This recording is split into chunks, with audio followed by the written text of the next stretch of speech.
আজি আমি start কৰিম Unit 10. Unit 10 মানে Theories of International Trade. তাৰমানে আমাৰ যিটো আন্তঃৰাষ্ট্ৰীয় বাণিজ্য, এই বাণিজ্যৰ বিভিন্ন তত্ত্ব আপোনালোকৰ আছে, সেই তত্ত্ববোৰ আজি আমি আলোচনা কৰিম। এতিয়া সেই তত্ত্ববোৰ জনাৰ আগতে আপোনালোকে জানিব লাগিব যে আন্তঃৰাষ্ট্ৰীয় বাণিজ্য বুলিলে কি বুজা। সেইখিনি জানিলে আপোনালোকৰ মানে বুজিবলৈ থিয়ৰিবোৰ সহজ হ'ব। থিয়ৰি মানে তত্ত্ববোৰ দিছে মানে বিভিন্ন অৰ্থনীতিবিদে, গতিকে আপোনালোকে ফাৰ্ষ্ট তাৰ মিনিংটো জানিবলৈ যে আন্তঃৰাষ্ট্ৰীয় বাণিজ্য কি। আন্তঃৰাষ্ট্ৰীয় বাণিজ্য মানে internal trade and international trade. আপোনালোকৰ চেপ্টাৰত আছে ইণ্টাৰনেশ্যনেল ট্ৰেড। ইণ্টাৰনেল মানে আভ্যন্তৰীণ, মানে দেশৰ ভিতৰতে হয়, সেইটো কয় ইণ্টাৰনেল। আৰু ইণ্টাৰনেশ্যনেল ট্ৰেড মানে বাণিজ্য হয়, মানে এক্সপৰ্ট এণ্ড ইম্পৰ্ট, মানে আমদানি ৰপ্তানি হয় ইন বিটুইন ডিফাৰেণ্ট কাণ্ট্ৰিজ। কেনেকুৱা, বহুত কেইখন ধৰক আপোনাৰ দেশ থাকিব, সেই দেশবিলাকৰ মাজত যি বাণিজ্য সংঘটিত হয়, কাৰণ কিয় সকলো দেশ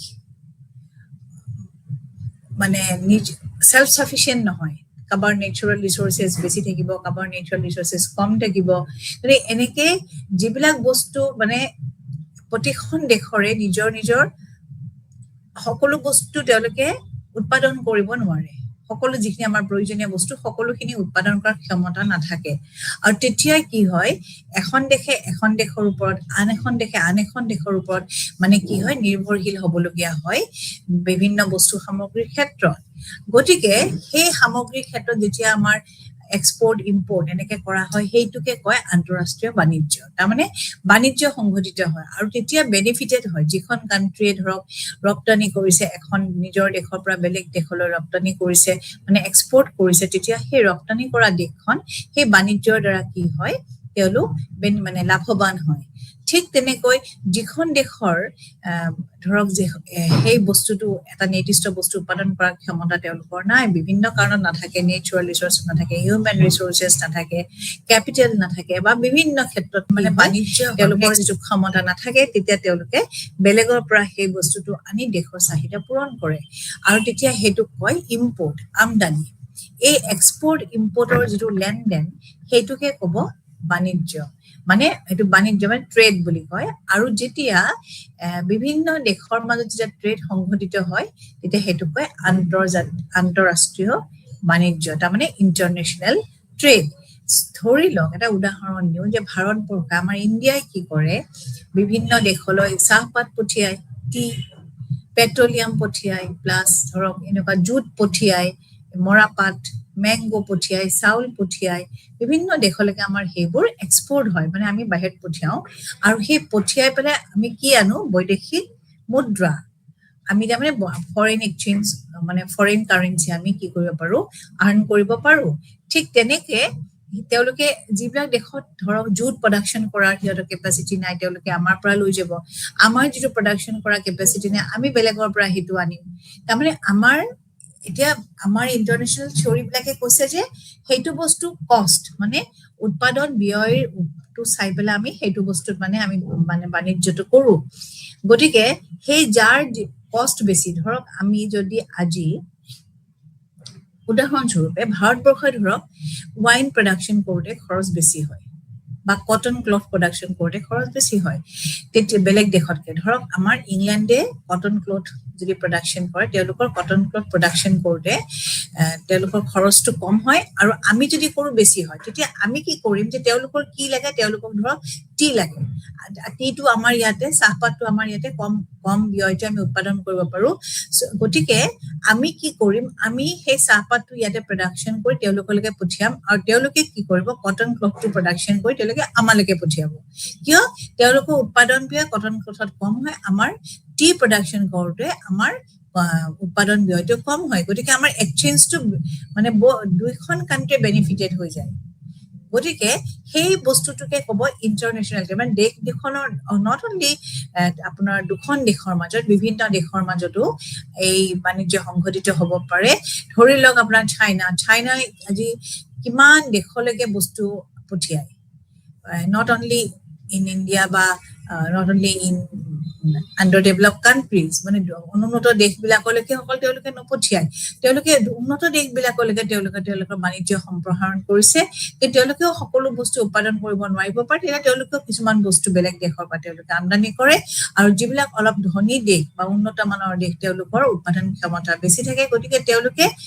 এক্সপৰ্ট বেছি কৰে, মানে ৰপ্তানি বেছি কৰে ইম্পৰ্টতকে। আৰু যিবিলাক অলপ উন্নয়নশীল বা অনুন্নত দেশ তেওঁলোকে কি কৰে, তেওঁলোকৰ আকৌ ইম্পৰ্টটো অলপ বেছি হয়, আমদানিটো বেছি হয় এক্সপৰ্টতকে, কাৰণ তেওঁলোকৰ জনসংখ্যা বা বিভিন্ন বস্তু বেছি কাৰণে, জনসংখ্যা বেছি কাৰণে তেওঁলোকক বস্তুৰ পৰিমাণো বেছিকে লগা হয়, যিটো কাৰণে তেওঁলোকৰ আমদানিটো অলপ বেছি হৈ থাকে। কিন্তু বিভিন্ন দেশে ৰপ্তানি যদি তেওঁলোকে বৃদ্ধি কৰে আমদানিতকৈ, তেতিয়া তেওঁলোকে বৈদেশিক বাণিজ্য অৰ্জন, বৈদেশিক মুদ্ৰা অৰ্জন কৰা তেওঁলোকৰ মানে তেওঁলোকে বৈদেশিক মুদ্ৰা অৰ্জন কৰিব পাৰে ৰপ্তানি মাধ্যমেদি বা ৰপ্তানি যোগেদি। এতিয়া এই যে প্ৰতিখন দেশে চব বস্তু প্ৰডাকশ্যন কৰিব নোৱাৰে, গতিকে তেওঁলোকে বাণিজ্য সংঘটিত কৰে, এইটোকে ক'ব ইণ্টাৰনেশ্যনেল ট্ৰেড। গতিকে দেশৰ বিভিন্ন দেশৰ মাজত যেতিয়া বাণিজ্য সংঘটিত হয়, সেইটোকে ক'ব আন্তঃৰাষ্ট্ৰীয় বাণিজ্য। আৰু এখন দেশৰ মাজত দেশখনৰ বিভিন্ন ঠাইৰ মাজত, ষ্টেটৰ মাজত মানে ৰাজ্যৰ মাজত বা অঞ্চলৰ মাজত যেতিয়া বাণিজ্য সংঘটিত হয়, তেতিয়া সেইটোক ক'ব আভ্যন্তৰীণ বাণিজ্য। ধৰি লওক আমাৰ অসমে অন্ধ্ৰপ্ৰদেশৰ পৰা মাছ আনে, কণী আনে, অসমেও আমাৰ কিছুমান বস্তু, অসমেও চাহপাত পঠিয়াই বিভিন্ন ৰাষ্ট্ৰলৈকে, ৰাজ্যলৈকে বা এনেকুৱা ধৰণৰ আমদানি ৰপ্তানি চলি থাকে। আমাৰ ধৰা পাট মুগা কাপোৰ যাব বেলেগ সেয়ালৈকে, বেলেগ অঞ্চললৈকে, এইবিলাকক আভ্যন্তৰীণ বাণিজ্য বুলি কোৱা হয়। তাৰমানে ইণ্টাৰনেল ট্ৰেড, যিটো বস্তু আপোনালোকৰ ইয়াতে ডিছকাশ্যন হোৱা নাই যদিও মই অকমান কৈ দিছো, কাৰণ তেতিয়া আপোনালোকে ডিফাৰেঞ্চেছবোৰ বুজিব পাৰিব। গতিকে আভ্যন্তৰীণ দেশৰ ভিতৰত সংঘটিত হয়, আৰু আন্তঃৰাষ্ট্ৰীয় মানে বিভিন্ন দেশৰ মাজত বাণিজ্য সংঘটিত হয়। গতিকে এতিয়া আমি সেই বস্তুটোৰ এতিয়া আমি বিভিন্ন থিয়ৰী আপোনালোকৰ কিতাপত আছে, আৰু তাত সেই কৰি মই এতিয়া এটা বুজাই দিম। এতিয়া ফাৰ্ষ্ট থিয়ৰীটো আমাৰ আহিব মাৰ্কেণ্টিলিজিমৰ, আৰু তেওঁলোকে এই থিয়ৰীটো 500 years পুৰণি। এই মাৰ্কেণ্টিলিজিম এখন ইণ্টেলেকচুৱেল স্কুল হয়, আৰু ইয়াতে 500 yearsতকে আগৰ এখন পুৰণি স্কুল। আৰু ইহঁতে তেওঁলোকে এই থিয়ৰী যিটো দিছিলে, যিটো তত্ত্ব দিছিলে আন্তৰ্জাতিক বাণিজ্যৰ ওপৰত, সেইটো মানে তাৰ বেছটো আছিলে কমাৰ্চিয়েল ৰিভলিউচন, মানে বাণিজ্য বিদ্ৰোহৰ ওপৰত এইটো মানে বেছ কৰিছিল। তাৰমানে লোকেল ইকনমিজ টু নেশ্যনেল ইকনমিজলৈকে তেওঁলোকে নিছিলে, যে লোকেল আমাৰ যিটো অৰ্থনীতি তাৰ পৰা একদম দেশৰ বাহিৰৰ অৰ্থনীতিলৈকে তেওঁলোকে সম্প্ৰসাৰণ কৰিব খুজিছিলে। ইণ্টাৰনেশ্যনেল মানে আন্তঃৰাষ্ট্ৰীয় ক্ষেত্ৰলৈ তেওঁলোকে এইটো নিয়াৰ তেওঁলোকৰ পৰিকল্পনা আছিলে। তাৰপিছত ফিউডালিজিমৰ পৰা কেপিটেলিজিমলৈকে নিয়াৰ তেওঁলোকৰ পৰিকল্পনা আছিলে, মানে পুঁজিবাদলৈকে তেওঁলোকে নিব খুজিছিলে। আৰু এটা লাৰ্জাৰ মানে এটা বৃহৎ আন্তঃৰাষ্ট্ৰীয় বাণিজ্যলৈকে নিয়া তেওঁলোকৰ উদ্দেশ্য আছিলে। তেওঁলোকৰ থিয়ৰীটো এই মটিভতে তেওঁলোকে বিশ্বাস কৰি তেওঁলোকে আগবাঢ়িছে, তেওঁলোকে থিয়ৰীটো বনাইছিলে। আৰু তেওঁলোকে কৈছিলে যে এখন কাণ্ট্ৰি, মই যিটো আপোনালোকক ক'লো যে যেতিয়া আমাৰ ৰপ্তানি বা এক্সপৰ্টটো আমি যদি বৃদ্ধি কৰো, তেতিয়া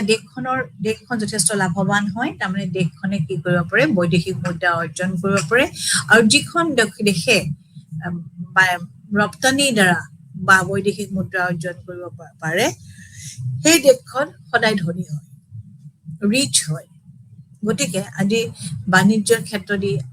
বিভিন্ন দেশ বহুত ধনী, কিয় তেওঁলোকৰ বস্তু বেলেগ দেশলৈ ৰপ্তানি কৰি তেওঁলোকে বহুতো বৈদেশিক মুদ্ৰা অৰ্জন কৰে। গতিকে মাৰ্কেণ্টিলিজিম বিলাকে তেওঁলোকে কৈছিলে যে আমি সদায় মানে এক্সপৰ্ট মানে ৰপ্তানিটো আমি এনকাৰেজ কৰিব লাগে, আৰু আমি আমদানিটো ডিসকাৰেজ কৰিব লাগে তাৰমানে আমি আমদানিটো পৰ বেছি কৰিব নালাগে আমদানি কৰিলে কি হয় আমাৰ নিজৰ টকাটো ওলাই গুচি যায় ৰপ্তানি মানে ইম্পৰ্ট কৰিলে সেইকাৰণে নিজৰ টকাটো আমি হাতত ৰখাৰ চেষ্টা কৰিব লাগে আমি অৰ্জনহে কৰিব লাগে বেলেগৰ পৰা টকাটো আনিবহে লাগে গতিকে আমি যদি বেলেগৰ পৰা টকাটো অৰ্জন কৰিব লাগে তেতিয়া আমি ডেফিনেটলি আমি ৰপ্তানিটো বৃদ্ধি কৰিব লাগিব আমদানিটো কমাব লাগিব আৰু তেওঁলোকেও এই ধাৰণাটোৰ ওপৰত ভিত্তি কৰি তেওঁলোকে মানে গুৰুত্ব দিছিলে আৰু তেওঁলোকে কৈছিলে যে আমি সেইখিনি সময়ত তাৰমানে গোল্ডৰ মাধ্যমেদি মানে বিনিময় হৈছিলে গতিকে তেওঁলোকে কৈছিলে যে এই যিটো আমি এক্সপোৰ্ট মোড তাৰমানে বেছিকৈ ৰপ্তানি কৰক আৰু ইম্পৰ্ট লেছ মানে কমকে আমদানি কৰিলে আমি কি কৰিব পাৰো আমি গোল্ড মানে সোণ অৰ্জন কৰিব পাৰো আৰু মানে সেই টাইমত গোল্ডটোৱে আছিলে মিডিয়াম অফ এক্সচেঞ্জ মানে বিনিময়ৰ মাধ্যমটো আছিলে গোল্ড গতিকে এইটোৱে আমাৰ মাৰ্কেণ্টেলিজম বিলাকৰ ধাৰণা আছিলে আৰু সেইখিনি সময়ত তেওঁলোকে 16 to 18 century ভিতৰত মানে সেইখিনি সময়ত আছিলে তেওঁলোকৰ আৰু তেওঁলোকে তেতিয়া মেজৰ ট্ৰেডিং নেশ্যন বিলাক তেওঁলোকৰ মানে ইকনমিক অৰ্থনৈতিক ব্যৱস্থাটো বেয়া আছিলে মেজৰ ট্ৰেডিং সিস্টেম মানে নেশ্যন আৰু এই থিয়ৰিটিয়ে কৈছিল মানে ধৰি লৈছিলে যে যেতিয়া আমি এক্সপোৰ্টটো বৃদ্ধি কৰো তেতিয়া আমাৰ মানে আমাৰ ৰাষ্ট্ৰৰ আমাৰ দেশৰ সম্পদ আৰু শক্তিটো আমাৰ কেনেকে বৃদ্ধি হ'ব যেনে যেতিয়া আমি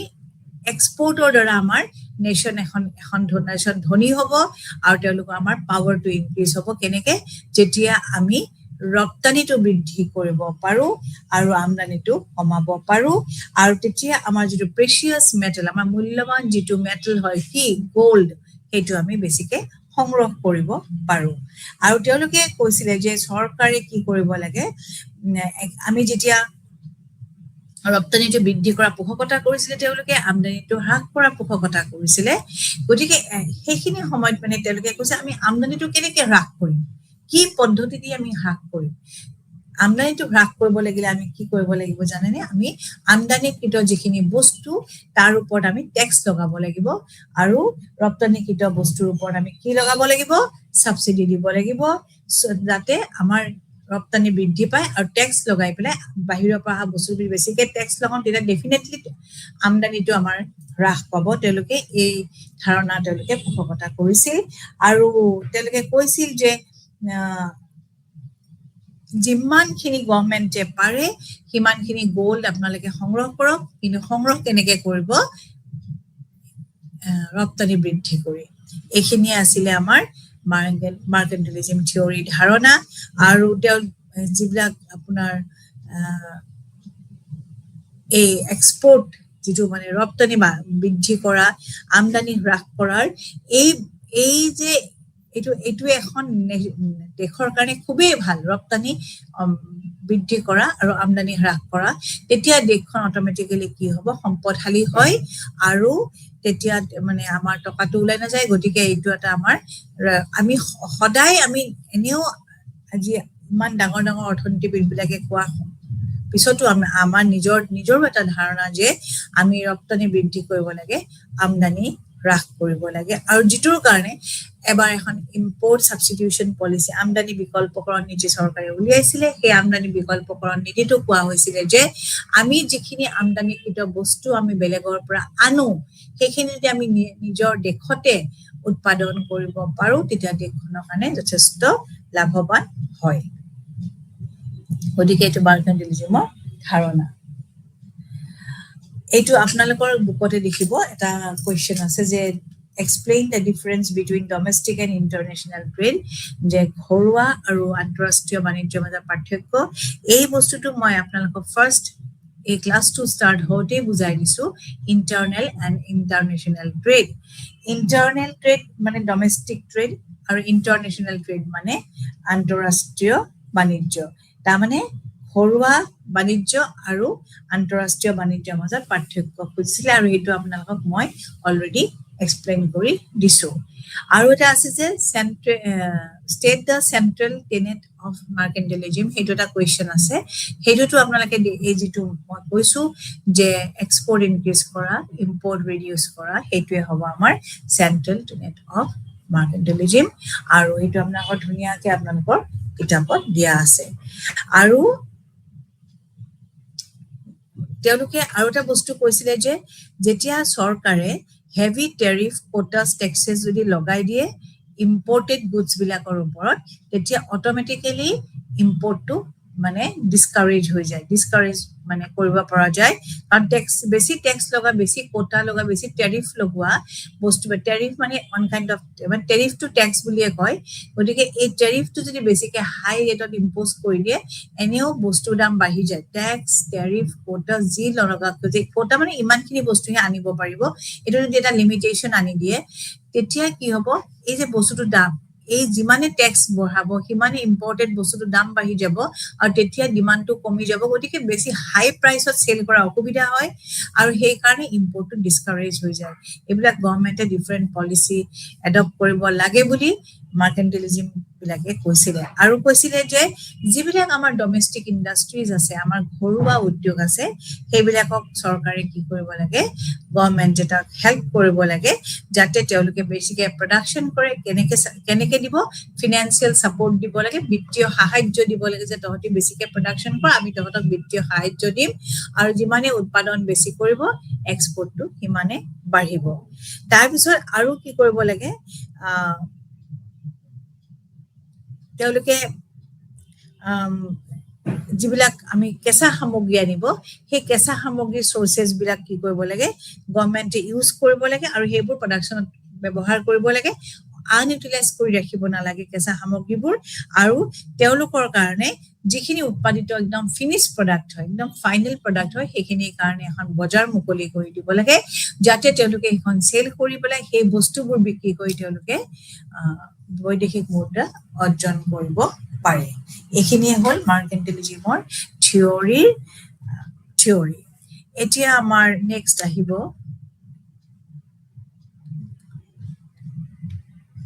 absolute advantage theory এটা absolute advantage theory to এটো এই থিওৰিটো আমাৰ আগবঢ়াইছিলে এডাম স্মিথ আপোনালোকে নিশ্চয় জানে যে এডাম স্মিথ নামৰ নামটো আপোনালোকে নিশ্চয় শুনিছে কাৰণ ইকনমিক্সৰ ষ্টুডেন্টে এডাম স্মিথ নামটো শুনিবই লাগিব because he is the father of economics গতিকে তেওঁ জানিব লাগিব আৰু তেওঁৰ এখন বুক আছিলে the wealth of the nations আৰু তাত কি কৰিছে এই থিওৰিটো আগবঢ়াইছিলে the absolute advantage theory বুলি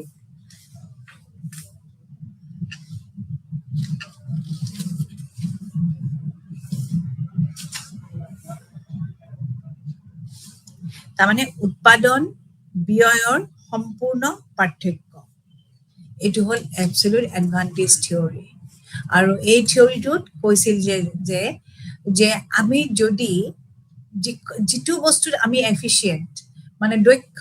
সেই বস্তুটো আমি প্ৰডাকশন কৰিব লাগে আৰু সেই বস্তুটো আমি এক্সপোৰ্ট কৰিব লাগে আৰু যিটো আমি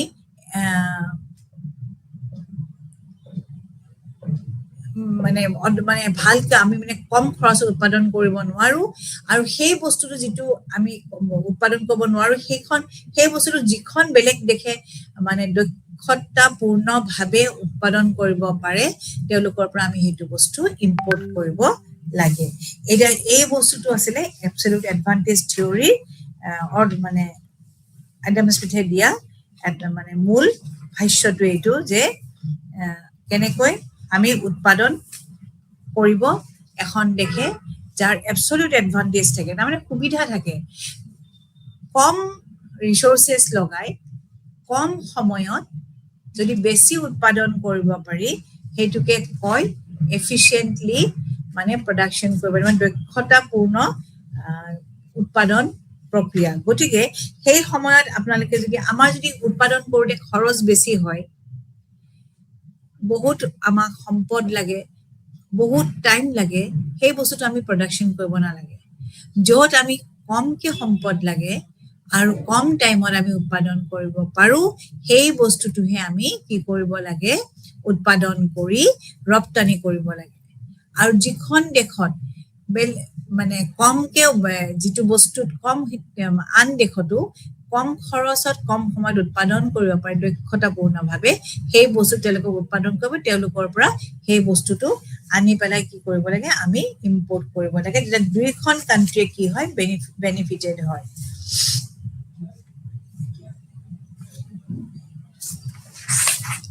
এইটো হ'ল এবসলিউট কষ্ট এডভান্টেজ থিওৰি তাৰমানে অসমীয়াত হ'ব পূৰ্ণ সুবিধা প্ৰাপ্ত মানে তত্ত্ব এতিয়া উৎপাদনৰ ব্যয়ৰ সম্পূৰ্ণ পাৰ্থক্যত মানে থকা তত্ত্ব আৰু এতিয়া আমাৰ এটা ইম্পৰ্টেণ্ট থিওৰি আহিব এইটো হ'ল comparative advantage theory comparative advantage থিওৰিটো খুবেই ইম্পৰ্টেণ্ট হয় তুলনামূলক ব্যয় তত্ত্ব বুলি কয় আৰু এই তত্ত্বটো দিছে আপোনাৰ ডেভিড ৰিকাৰ্ডো বুলি এজন ইকনমিষ্ট আছিলে তেওঁ এই তত্ত্বটো দিছে আৰু তেওঁ কিন্তু ডেভিড ৰিকাৰ্ডো এডাম স্মিথৰে ষ্টুডেণ্ট আছিলে ছাত্ৰ আছিলে আৰু তেওঁ এই 1817ত এখন তেওঁৰ কিতাপ উলিয়াইছিলে principles of political economy and taxation তাত তেওঁ এই ল অফ কম্পাৰেটিভ এডভান্টেজ থিওৰিটো তেওঁ দিছিলে আৰু এইটো বহুত দৰকাৰী ভেৰি ইম্পৰ্টেণ্ট থিওৰি আৰু এই থিওৰিটো মানে কম্পাৰেটিভ এডভান্টেজ তুলনামূলক যিটো সুবিধা তত্ত্ব বুলি কয় তেওঁ সেই তুলনাই কৰিছিলে যে ক'ত কিমান সুবিধা থাকিব সেইমতে উৎপাদন কৰিব আৰু এক্সপৰ্ট ইম্পৰ্ট কৰিব তেওঁ কৈছিলে যে দুখন দেশৰ মাজত এটা বাণিজ্য মানে বেনিফিচিয়েল হয় যেতিয়া এখন দেশৰ পুৰা পূৰ্ণ সুবিধা থাকে এটা বস্তু উৎপাদন কৰিব আৰু সেই যিটো বস্তু তেওঁৰ মানে পূৰ্ণ সুবিধা নাথাকে তেওঁ সেই বস্তুটো কেতিয়াও সেইখন দেশে উৎপাদন নকৰে গতিকে এই য'ত পূৰ্ণ মানে এবছলিউট এডভান্টেজ থাকিব সেইটো বস্তুলৈকে উৎপাদন কৰিব আৰু বেলেগ দেশলৈকে ৰপ্তানি কৰিব আৰু য'ত তেওঁলোকৰ পূৰ্ণ সুবিধা নাথাকে সেইটো বস্তু তেওঁলোকে অন্য কাণ্ট্ৰিৰ পৰা তেওঁলোকে লৈ আহিব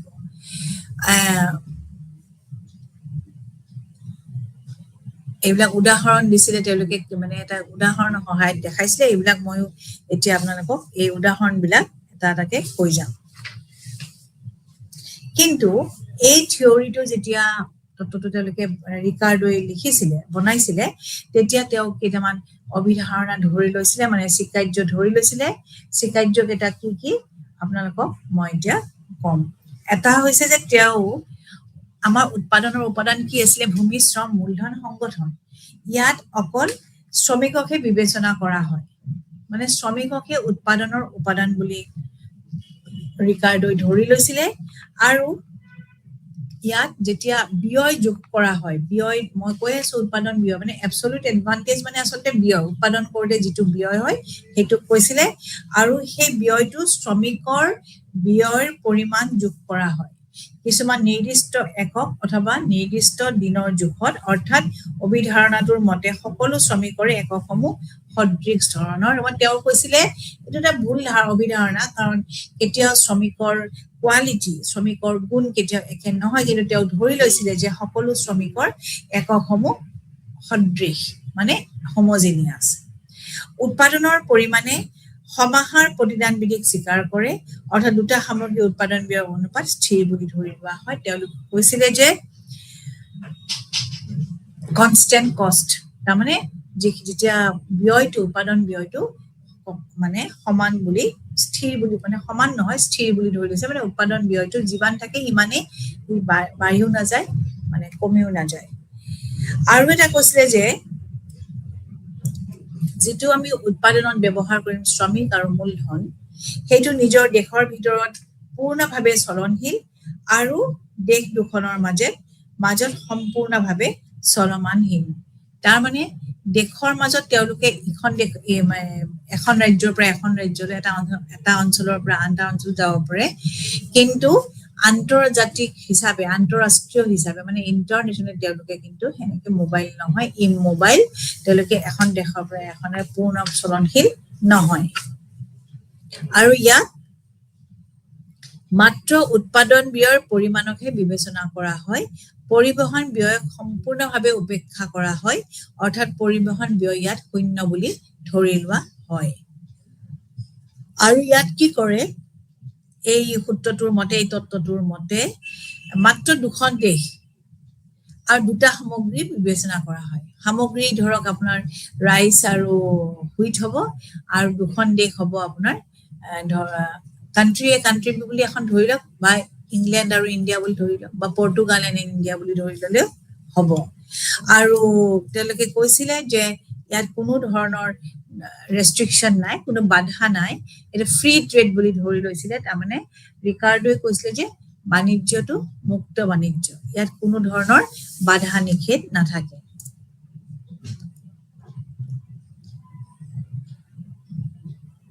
আৰু তেওঁলোকে ধৰি লৈছে যে দুইখন দেশৰ মুদ্ৰাগত মান সমান প্ৰকৃতিৰ আৰু মুদ্ৰাৰ পৰিমাণগত তত্ত্ব দুইখন দেশতে কাৰ্যকাৰী হয় বুলি ধৰি লোৱা হয় গতিকে এই এতিয়া আমাৰ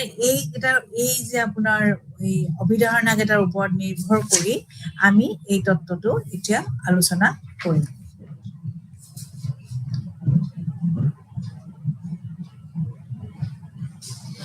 এই যিটো ৰিকাৰ্ডোৰ এটা তুলনামূলক ব্যয় তত্ত্বটো জন ষ্টুৱাৰ্ট মিল কেয়াৰ্নছ আৰু ৱেষ্টাবল নামৰ তিনিজন প্ৰখ্যাত অৰ্থনীতিবিদৰ তাত্ত্বিক বিশ্লেষণৰ এক পৰিশোধিত ৰূপ বুলিও কোৱা হয় আৰু এই ৰিকাৰ্ডোৰ তুলনামূলক ব্যয় তত্ত্বটো আন্তৰ্জাতিক বাণিজ্যৰ এক সুকীয়া আৰু মৰ্যাদা সম্পন্ন তত্ত্ব বুলিও কোৱা হয়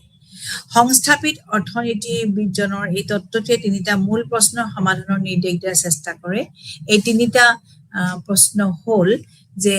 দুখন দেশৰ মাজত কি অৱস্থাৰ পৰিপ্ৰেক্ষিতত বাণিজ্যৰ সৃষ্টি হয় দুখন দেশৰ মাজত বাণিজ্যৰ সৃষ্টি হ'লে দেশ এখনে কি দ্ৰব্যত বিশেষীকৃত গুণ অৰ্জন কৰিব লাগিব আৰু কি শক্তিয়ে আন্তৰ্জাতিক মূল্য নিৰ্ধাৰণ কৰিব অথবা কি আন্তঃৰাষ্ট্ৰীয় দ্ৰব্যৰ বিনিময় হাৰ নিৰ্ধাৰণ কৰা হ'ব এই প্ৰশ্নবোৰৰ সমিধানত আন্তঃৰাষ্ট্ৰীয় বাণিজ্যৰ সংস্থাপিক তত্ত্ব বা তুলনামূলক ব্যয় তত্ত্বই কয় যে এখন দেশে তেনেবোৰ সামগ্ৰী উৎপাদন কৰা বা উৎপাদনত দক্ষ হোৱা উচিত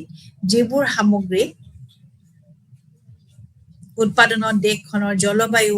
আন উৎপাদনৰ সুবিধা ভোগ কৰে তেনেহলে তেনে সামগ্ৰী উদ্বৃত্ত হাৰত মানে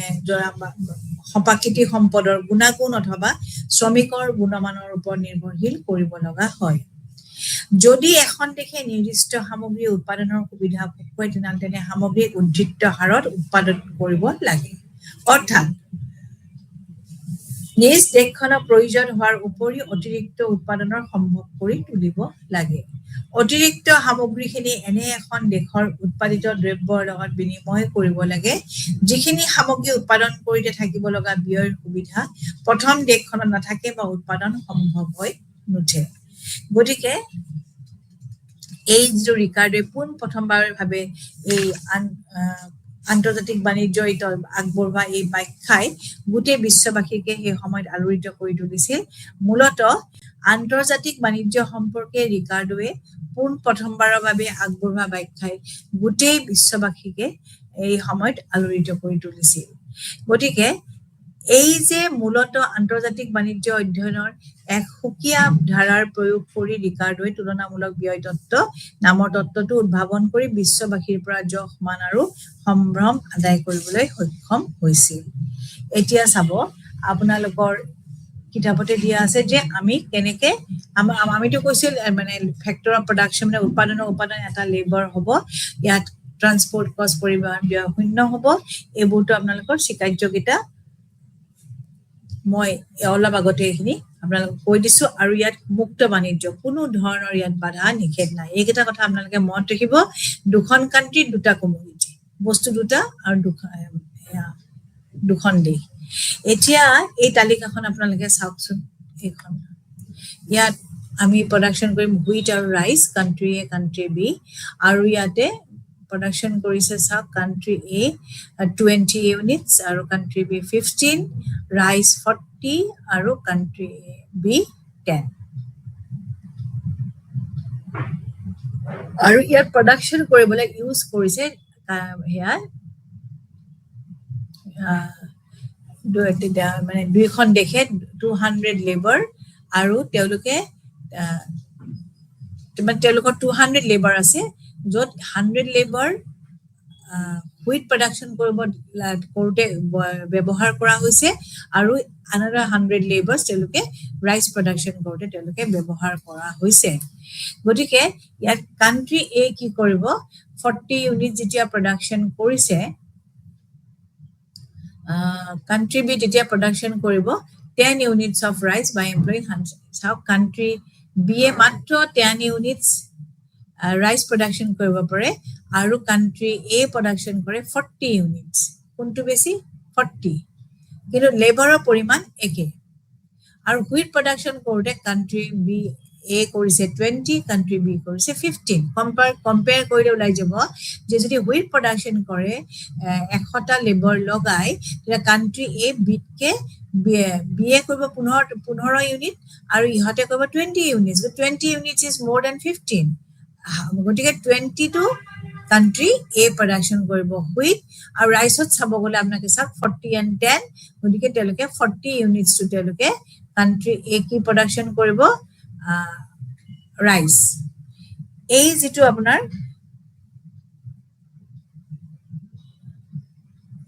কাণ্ট্ৰি এ প্ৰডিউচ কৰিব 40 units whereas countries B A production কৰিব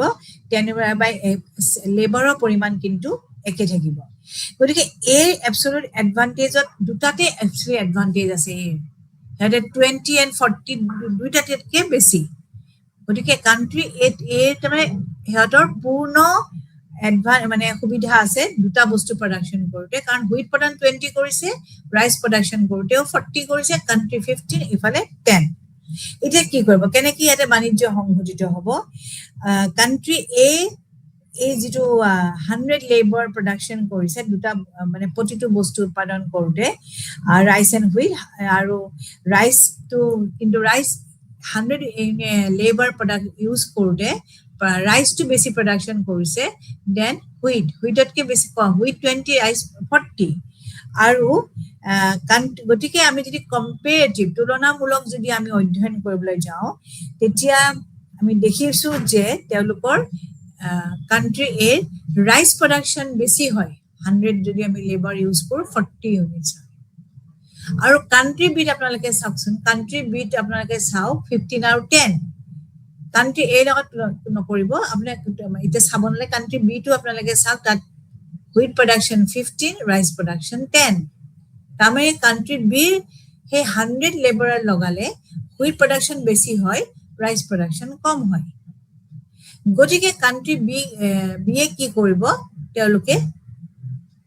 15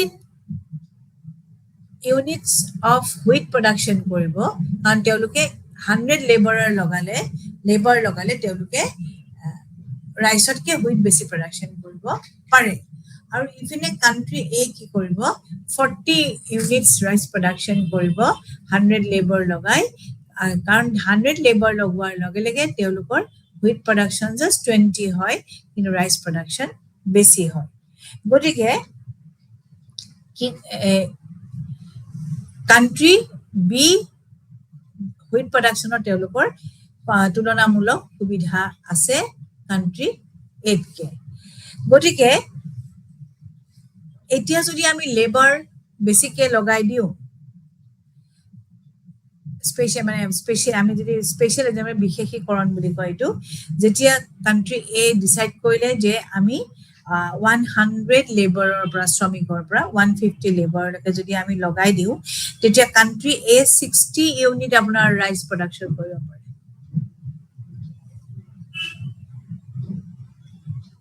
আৰু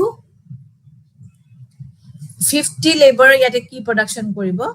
10 ইউনিটছ অফ হুইট প্ৰডাকশ্যন কৰিব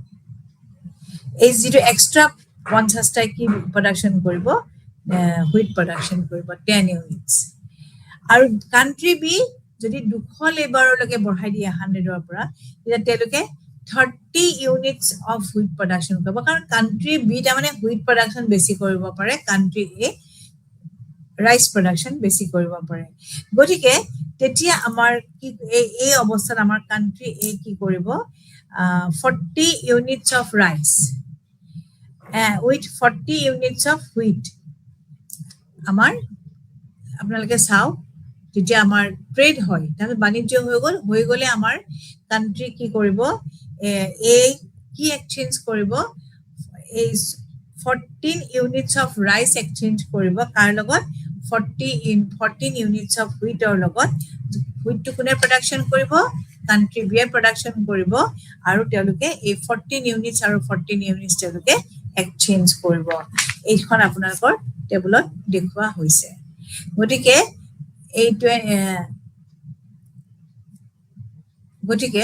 এই যিটো আপোনাৰ যাৰ যিখন দেশৰ পূৰ্ণ সুবিধা থাকে বা তুলনামূলক সুবিধা থাকে সেই দেশখনে সেই বস্তুটো প্ৰডাকশ্যন কৰিব আৰু সেই বস্তুটোলৈকে এক্সপৰ্ট কৰিব ৰপ্তানি কৰিব আৰু যাৰ কম সুবিধা থাকে এইটো বেলেগৰ পৰা তেওঁলোকে আমদানি কৰিব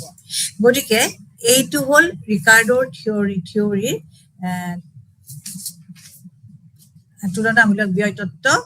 আৰু ইয়াত কি হয় এই যিটো তুলনা কৰে এই যিটো ব্যয় তুলনা কৰে বেলেগ বস্তু তেওঁলোকে বেলেগত তেওঁলোকে তুলনা নকৰে আৰু ব্যয়টো তেওঁলোকে তুলনা কৰে কিহৰ ওপৰত হেয়া লেবাৰ কষ্ট তাৰমানে শ্ৰমিকে কিমান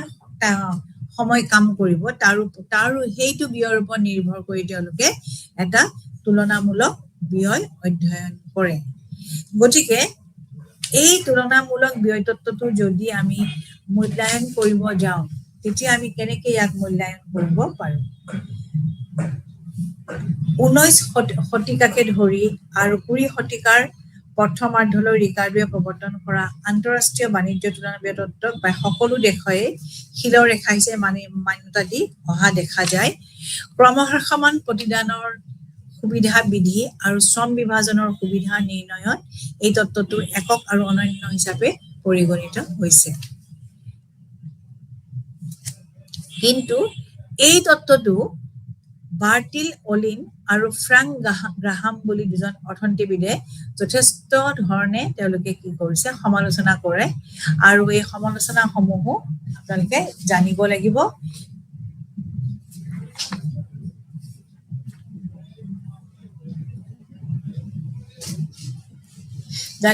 যে তেওঁলোকে কোন দিশত তেওঁলোকে এইটো সমালোচনাৰ সন্মুখীন হৈছে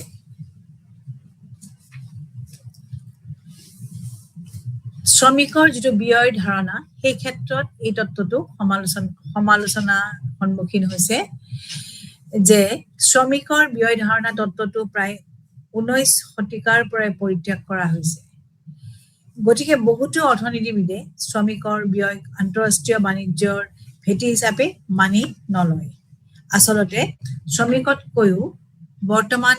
উৎপাদনত মূলধন সংগঠন উদ্যোগী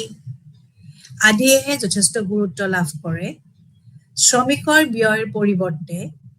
দামৰ পাৰ্থক্যৰ ভিত্তিতহে আন্তঃৰাষ্ট্ৰীয় বাণিজ্য তত্ত্ব অধ্যয়ন কৰা আৱশ্যক কাৰণ দৰ প্ৰক্ৰিয়াৰ দ্বাৰাহে আন্তঃৰাষ্ট্ৰীয় বাণিজ্যৰ অন্তৰ্ভাগত উৎপাদিত সামগ্ৰীৰ প্ৰৱেশ হয় দৰ ক্ষমতা বা ক্ৰয় ক্ষমতাৰ দ্বাৰাহে কোনবোৰ দেশে কি সামগ্ৰী উৎপাদন কৰি আন্তঃৰাষ্ট্ৰীয় বাণিজ্যত প্ৰৱেশ কৰি ইয়াৰ গতিশীলতা বৃদ্ধি কৰে তাক বিশ্লেষণ কৰা দৰকাৰ ৰিকাৰ্ডোৱে কৰাৰ দৰে শ্ৰমিকৰ ব্যয় বিবেচনাত লোৱা সমীচীন নহয় তেওঁলোকে কৈছে যে ইয়াত উৎপাদনৰ মূলধনৰ খৰচ থাকে উদ্যোগীবিলাকৰ খৰচ থাকে ইয়াত সংগঠনৰ খৰচ থাকে বিভিন্ন খৰচবিলাক আমি গুৰুত্ব লাভ কৰে কিন্তু তেওঁটো অকল ধৰিছে অকল শ্ৰমিকৰ ব্যয় গতিকে আচলতে শ্ৰমিকৰ ব্যয়তকে বিভিন্ন অৰ্থনীতিবিলাক হৈছে দামৰ পাৰ্থক্যটোহে ইয়াৰ মানে আন্তঃৰাষ্ট্ৰীয় বাণিজ্যৰ ভিত্তি হিচাপে অধ্যয়ন কৰা আৱশ্যক বুলি বিভিন্ন অৰ্থনীতিবিদবিলাকে সময়ে সময়ে কৈ গৈছে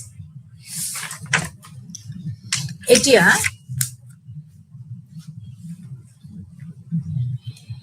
এই যিটো আমাৰ এটা এজাম্পশন আছিল অভিধাৰণা সমাহাৰ ব্যয় ধাৰণা এইটো এটা সমালোচনাৰ পইণ্ট যে সংস্থাপিক অৰ্থনীতিবিদসকলে সমাহাৰ ব্যয় নীতিৰ পৃষ্ঠপোষক যিবিলাক আমাৰ ক্লাছিকেল ইকনমিক্স তেওঁলোকে কনষ্টেণ্ট কষ্টটো ধৰি লৈছিলে কিন্তু তেওঁলোকে কৈছিল যে সমাহাৰ ব্যয় নীতিৰ প্ৰভাৱত একেখিনি শ্ৰমিকৰ সহায়ত অতিৰিক্ত উৎপাদন কৰি অতিৰিক্ত চাহিদা পূৰণ কৰিব পাৰি ৰিকাৰ্ডৰ ব্যাখ্যাও ইয়াৰ পৃথক পাৰ্থক্যৱে দুখন দেশৰ মাজত আন্তঃৰাষ্ট্ৰীয় বাণিজ্যৰ সৃষ্টি হয় কিন্তু আধুনিক অৰ্থনীতিবিদসকলৰ মতে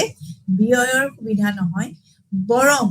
বিশেষীকৰণ প্ৰক্ৰিয়াৰ বাবেহে আন্তঃৰাষ্ট্ৰীয় বাণিজ্যৰ সৃষ্টি হয় বুলি তেওঁলোকে মত পোষণ কৰে মানে তেওঁলোকে এই ব্যয়টো যিটো ৰিকাৰ্ডৰ ব্যয়ৰ ধাৰণাৰ ওপৰতে কম্পাৰেটিভ এডভান্টেজ কিহৰ এডভান্টেজ ব্যয় য'ত ব্যয় কম হয় সেই বস্তুটো তেওঁলোকে উৎপাদন কৰিব বুলি কৈছিলে আচলতে সেইটো আধুনিক অৰ্থনীতিবিদবিলাকে নস্যাৎ কৰিছে আৰু তেওঁলোকে কৈছিল যে বিশেষীকৰণ প্ৰক্ৰিয়াৰ বাবেহে আন্তঃৰাষ্ট্ৰীয় বাণিজ্যৰ সৃষ্টি হয় বেলেগ কোনো ব্যয়ৰ পাৰ্থক্যৰ দ্বাৰা সৃষ্টি নহয় বুলি তেওঁলোকে মত পোষণ কৰিছিল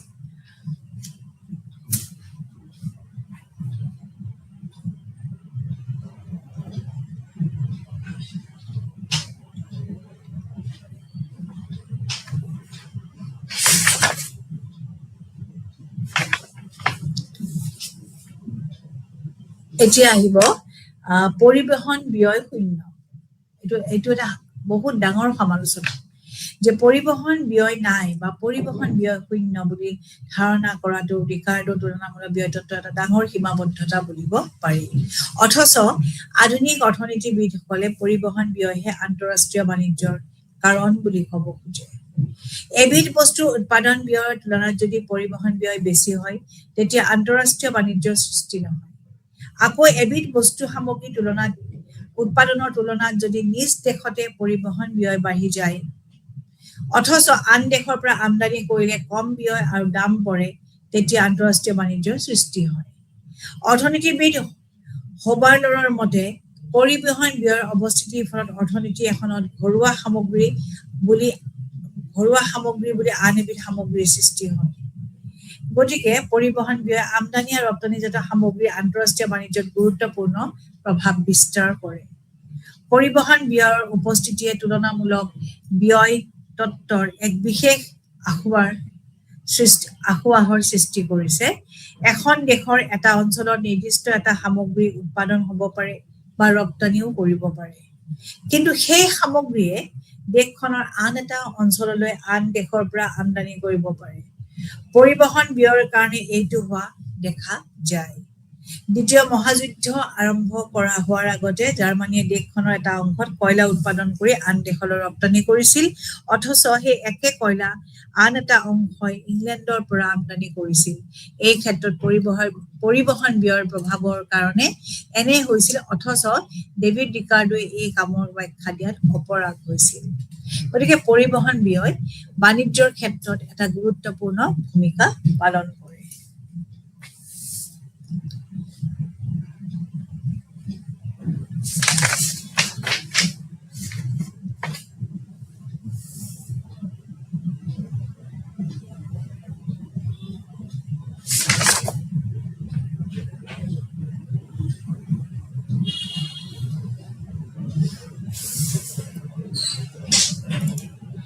সম্পূৰ্ণ বিশেষীকৰণৰ ধাৰণা অসম্ভৱ আন্তৰ্জাতিক বাণিজ্য বিশেষীকৰণ প্ৰক্ৰিয়াৰ ফল বুলি কোৱা হয় কিন্তু কোনো এখন দেশে সম্পূৰ্ণ বিশেষীকৰণ প্ৰক্ৰিয়া সম্পূৰ্ণ তুলিব নোৱাৰে অৰ্থাৎ আন্তঃৰাষ্ট্ৰীয় বাণিজ্যত লিপ্ত হোৱা সকলো ৰাষ্ট্ৰ সম্পূৰ্ণ বিশেষীকৰণ যোগ্য হ'ব নোৱাৰে অৰ্থনীতিবিদ ফ্ৰাংক গ্ৰাহামে এটা উদাহৰণ দেখুৱাইছে যে ধৰা হ'ল দুখন ৰাষ্ট্ৰৰ মাজত আন্তঃৰাষ্ট্ৰীয় বাণিজ্যৰ সৃষ্টি হ'ল ইয়াৰ এখন ৰাষ্ট্ৰ অতি বিশাল আৰু আন এখন অতি ক্ষুদ্ৰ ফ্ৰাংক গ্ৰাহামৰ মতে ক্ষুদ্ৰ ৰাষ্ট্ৰখনে অতি কম সময়ৰ ভিতৰত বিশেষীকৰণ আৰু দক্ষতা অৰ্জন কৰিবলৈ সক্ষম হ'ব কাৰণ এনে ৰাষ্ট্ৰই যি উদ্ধৃত উৎপাদন ৰাহি কৰে অতি সোনকালে বৃহৎ ৰাষ্ট্ৰখনৰ বজাৰত বিতৰণ কৰি বিশেষীকৰণ প্ৰক্ৰিয়া আৰম্ভ কৰিব পাৰে, কিন্তু বৃহৎ ৰাষ্ট্ৰ এখনৰ বাবে ই সম্ভৱ নহয়। কাৰণ প্ৰয়োজনীয় আমদানিজাত সামগ্ৰীৰে বৃহৎ দেশ এখনে নিজ দেশৰ চাহিদা পূৰণ কৰাৰ বাবে থকা দক্ষতা অৰ্জনত ব্যৰ্থ হয়। তদুপৰি বৃহৎ ৰাষ্ট্ৰ এখনে ৰপ্তানিযোগ্য বৃহৎ সামগ্ৰীৰ পৰিমাণ ক্ষুদ্ৰ দেশ এখনৰ বজাৰত সম্পূৰ্ণ বিক্ৰী বা ৰপ্তানি কৰিব নোৱাৰে। সেইকাৰণে অৰ্থনীতিবিদ ফ্ৰাংক গ্ৰাহামে কৈছে যে যেতিয়ালৈকে দুখন দেশৰ মাজত বাণিজ্য হোৱা সামগ্ৰীৰ পৰিমাণৰ মূল্য সমান নহয়, আমদানি আৰু ৰপ্তানিযোগ্য সামগ্ৰীৰ পৰিমাণ সমান নহয়, অথবা ৰাষ্ট্ৰ দুখনে পাৰস্পৰিক চাহিদা সমান কৰি তুলিব নোৱাৰে, তেতিয়ালৈকে কোনো ৰাষ্ট্ৰই বৃহৎ আৰু ক্ষুদ্ৰ সম্পূৰ্ণ বিশেষিত মৰ্যাদা আৰু দক্ষতা অৰ্জন কৰিব নোৱাৰে। এই ক্ষেত্ৰত ৰিকাৰ্ডো তুলনামূলক ব্যয় তত্ত্বৰ বিশ্লেষণে বিশেষ ব্যাখ্যা দিবলৈ সমৰ্থ হোৱা নাই।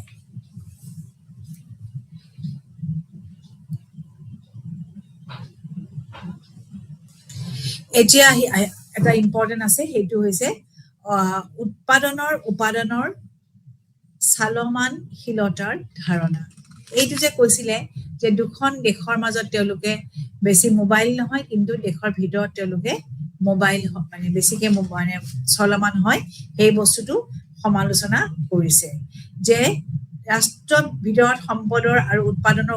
উপাদানসমূহৰ পূৰ্ণ চলনশীলতা লক্ষ্য কৰা যায়।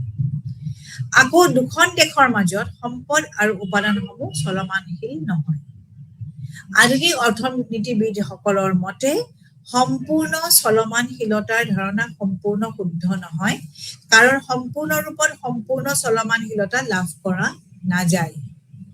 বিশেষকৈ ঔদ্যোগিক উৎপাদনশীলতাৰ ক্ষেত্ৰত এই চলমানশীলতা বা চলমানহীনতাৰ নিৰ্দিষ্ট জোখ আৰু শুদ্ধতা লাভ কৰা সম্ভৱ হৈ নুঠে, ই অসম্ভৱ হৈ পৰে। যে কিছুমান ঔদ্যোগিক উৎপাদনশীলতা তাৰমানে ডাঙৰ উৎপাদনশীলতা বিলাকৰ ক্ষেত্ৰত কি হয়, এই যিটো চলমানশীলতা বা চলমানহীনতা এইবিলাকৰ জোখ আৰু শুদ্ধতা লাভ কৰাটো সম্ভৱপৰ নহয়। গতিকে ৰিকাৰ্ডো তত্ত্বটো এই ধাৰণাবিলাকৰ এই অভিধাৰণাবিলাক বিভিন্ন অৰ্থনীতিবিদ বিলাকে সময়ে সময়ে কি কৰিছিলে, সমালোচনা কৰিছিল। এতিয়া নেক্সট সমালোচনাটো আহিব যে সামৰিক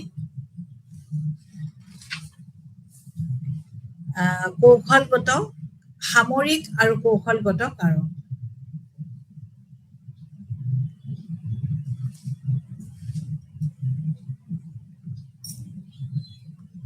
সামৰিক আৰু কৌশলগত কাৰণত এখন দেশে উৎপাদন ব্যয় বৃদ্ধি হলেও কিছুমান প্ৰতিৰক্ষা সামগ্ৰী উৎপাদন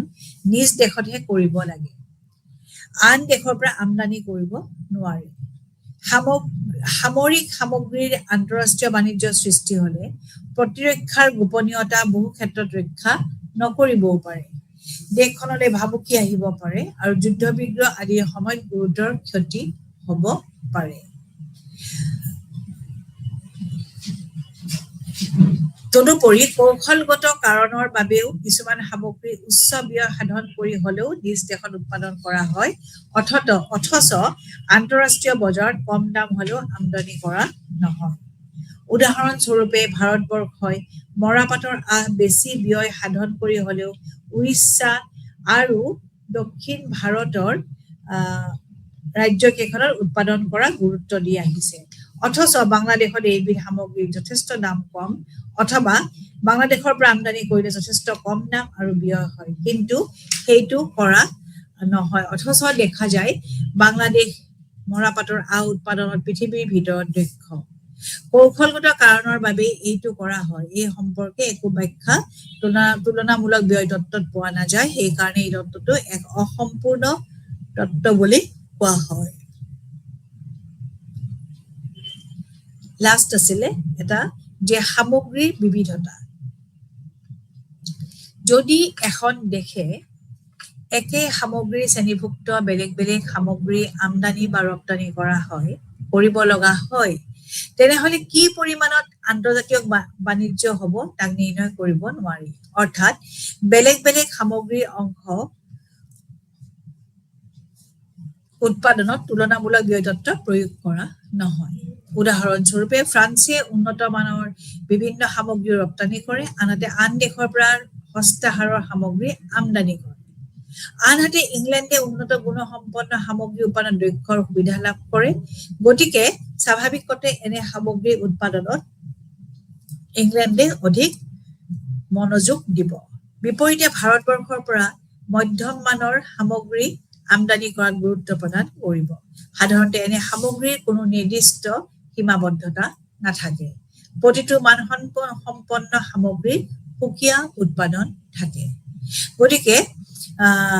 ছুইডেনৰ বিখ্যাত অৰ্থনীতিবিদ বাৰ্টিল অলিনে মতামত ব্যক্ত কৰি কয় যে সংস্থাপিক তুলনামূলক ব্যয়তত্ত্বটো গ্ৰহণ কৰিবলৈ অসুবিধা তেওঁৰ ভাষাত কৈছিল যে classical comparative cost theory of intertrade is a clumsy and dangerous theory which cannot be accepted তদুপৰি বিভিন্ন দেশৰ উৎপাদিত দ্ৰব্য সামগ্ৰীৰ উৎপাদন ব্যয়ৰ পাৰ্থক্যক এই তত্ত্ব বিশ্লেষণ নকৰে সেইকাৰণে অলিনে সংস্থাপিত তুলনামূলক ব্যয় তত্ত্বটোৰ ধাৰণাটোক অবাস্তৱ তত্ত্ব বুলি ব্যক্ত কৰিছে মাত্ৰ দুখন দেশৰ দুটা সামগ্ৰীৰ তুলনামূলক ব্যয়ৰ সুবিধা আন্তঃৰাষ্ট্ৰীয় বাণিজ্যৰ বিষয়বস্তু হ'ব নোৱাৰে বহুতো ৰাষ্ট্ৰই একে সময়তে বহুতো সামগ্ৰীৰ আন্তঃৰাষ্ট্ৰীয় বাণিজ্য অৰ্থাৎ বহুপাক্ষিক আন্তঃৰাষ্ট্ৰীয় বাণিজ্য নিৰ্ণয় কৰা আৰু ইয়াৰ কাৰণবোৰ ব্যাখ্যা কৰাৰ ক্ষেত্ৰত ৰিকাৰ্ডো তুলনামূলক তত্ত্বটো ব্যৰ্থ হোৱা বুলি কোৱা হয় বাৰ্টিল অলিনৰ মতে তেওঁ কৈছিল যে আন্তঃৰাষ্ট্ৰীয় বাণিজ্যৰ মূল ভেটি হ'ল পাৰস্পৰিক চাহিদা তদুপৰি আন্তঃৰাষ্ট্ৰীয় বাণিজ্য হ'ল আন্তৰ্জাতিক বা আন্তঃৰাষ্ট্ৰীয় বাণিজ্যৰ এক যুক্তিসংগত বিস্তৃত ৰূপ যি কাৰণত আঞ্চলিক বাণিজ্যৰ সৃষ্টি হয় সেই একে কাৰণতে আন্তঃৰাষ্ট্ৰীয় বাণিজ্যৰো সৃষ্টি হয় পাৰ্থক্য মাত্ৰ গুণৰহে পৰিমাণৰ নহয় এনেদৰে বিভিন্ন আখোৱা বা সমালোচনাৰ পৰিসৰ দেখা গলেও এটা কথা নিশ্চিত যে ৰিকাৰ্ডো তুলনামূলক ব্যয় তত্ত্বটোৱে আন্তৰ্জাতিক বাণিজ্যৰ বিশ্লেষণত এক বাটকটীয়া স্বৰূপ হৈ পৰিছে এতিয়া আমাৰ এইটো হ'ল তুলনামূলক ব্যয় তত্ত্ব আৰু তুলনামূলক ব্যয় তত্ত্বটো লিখতে আপোনালোকে সদায় এই টেবুলৰ সহায়ত দিবলৈ চেষ্টা কৰিব আৰু উৎপাদন ব্যয়ৰ সম্পূৰ্ণ পাৰ্থক্য থিয়ৰিটো এডাম স্মিথৰ সেইটো আপোনালোকে পাৰিলে আপোনালোকে যদি সহজ পায় তেনেহ'লে আপোনালোকে এটা উদাহৰণ দিবলৈ চেষ্টা কৰিব আৰু মাৰ্কেণ্টাইল থিয়ৰি আমি এই তিনিটা তত্ত্ব পঢ়িলো আৰু লগতে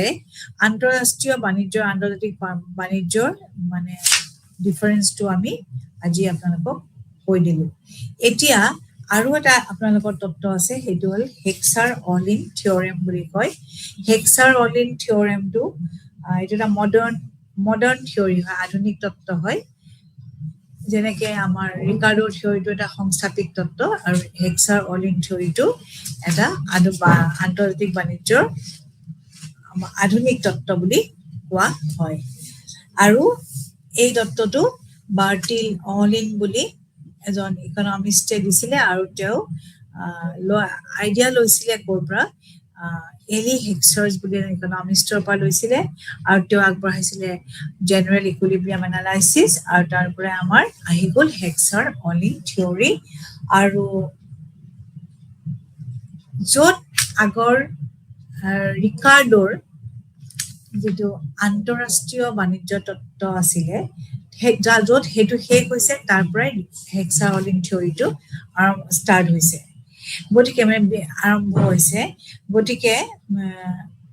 ৰিকাৰ্ডোৰ থিয়ৰিটোৱে কি কৈছিলে ডেভিড ৰিকাৰ্ডোৰ থিয়ৰিটোৱে যে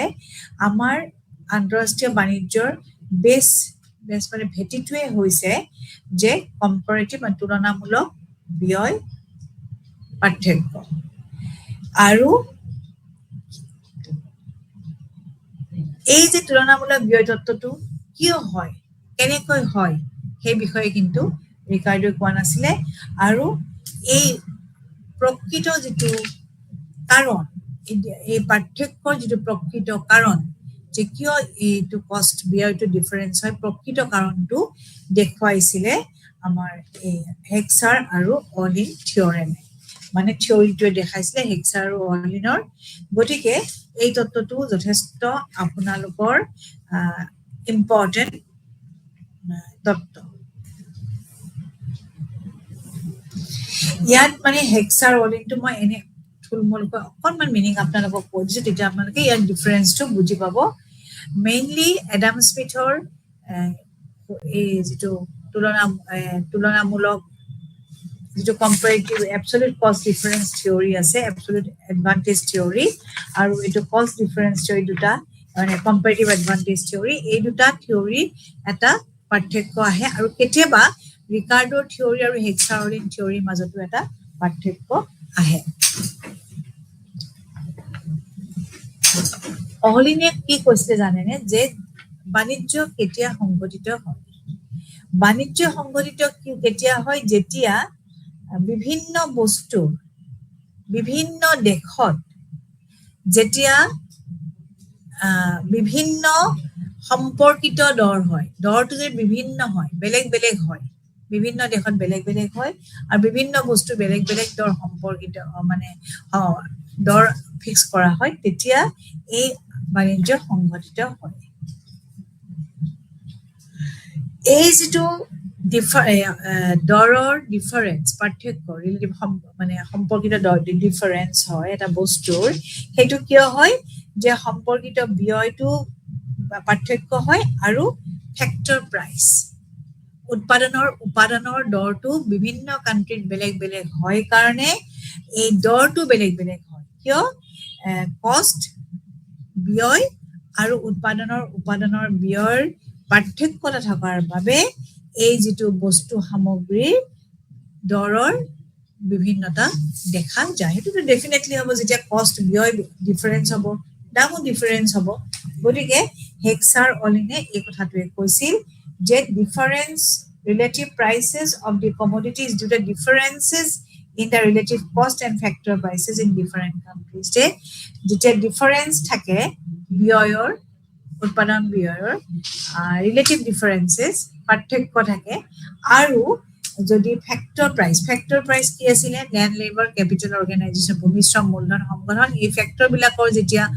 দামৰ পাৰ্থক্য থাকে তেতিয়াই এই ৰিলেটিভ প্ৰাইস অৰ্থাৎ এই দৰৰ এটা পাৰ্থক্য থকা দেখা যায় আৰু